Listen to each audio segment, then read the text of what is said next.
Hey everybody, welcome to my channel. I'm calling it Michigan Huskies, Harleys, and Trains. Obviously today you can see I'm down in my basement and I want to show you my trains. I did this, I started building my layout. I actually did it before Christmas after my dad passed away.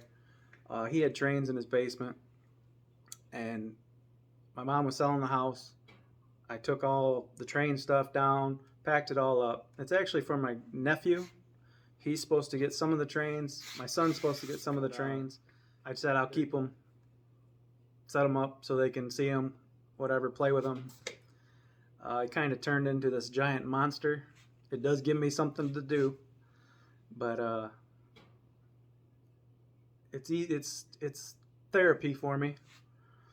I think about my dad a lot while I'm doing it, and I use a lot of his tools, and it's pretty cool to be able to do something and use your dad's tools and be able to think about them, cry a little. I know I'm a big guy.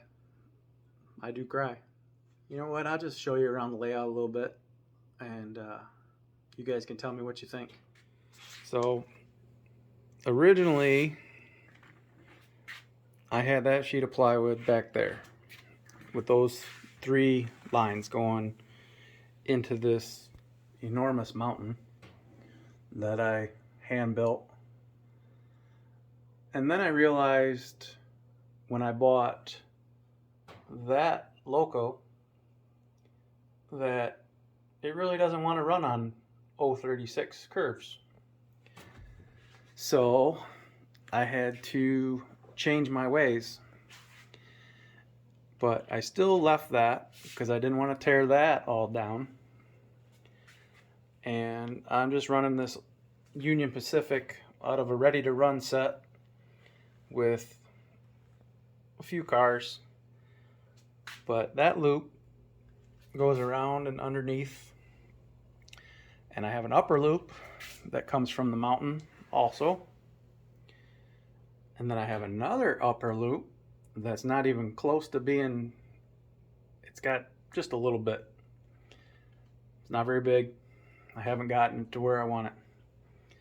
Someday. So, anyway. Again, got my yard. Got some switchbacks here. I'm working on everything pretty much tying in together. I built a cool little bridge so that I can open it up and get out of this little trap. And then I got 3 sets of tracks coming around this way and some switches so I can switch back and forth to different tracks. And again, I'm still working on it. Lots of tracks. That's my layout. Alright, now it's been like 4 days since I started filming. Some track issues, and I finally figured it out that it was actually a manual switch that was killing my upper track. So let's run some trains.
So, what do you think? Leave your comments down below. Click the like if you like it. Let me know what you think I can do better. And obviously I got a lot more to go. And having a lot of fun. And hope to see you guys here soon. Have a good week.